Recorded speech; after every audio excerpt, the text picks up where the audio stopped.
This is Scott Stevenson's world record attempt to destroy 100 balloons with a laser beam.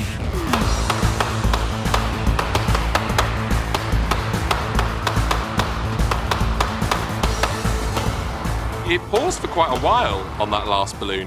Is it gonna go? Yes! Victory for lasers. We track Scott down to his underground lair in Paris, France, a safe house for laser carnage, because playing with lasers can be very dangerous.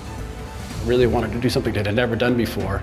So I took a laser and I positioned it at one end and I put a balloon at the other end, and I saw if I could pop the balloon, I could probably pop them all. My goal was to start it, let it do its thing.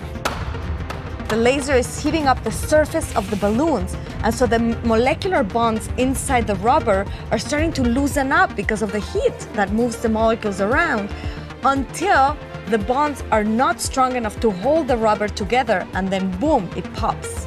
So the laser isn't penetrating the balloon, just heating the surface. But how can a beam of light make it all the way to the 100th balloon and still maintain popping power?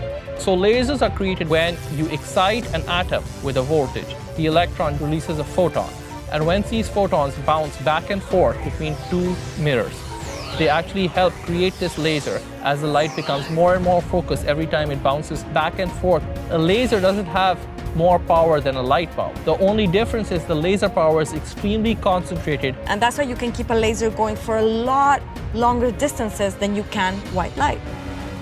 So why does Scott love his weapon of choice so much?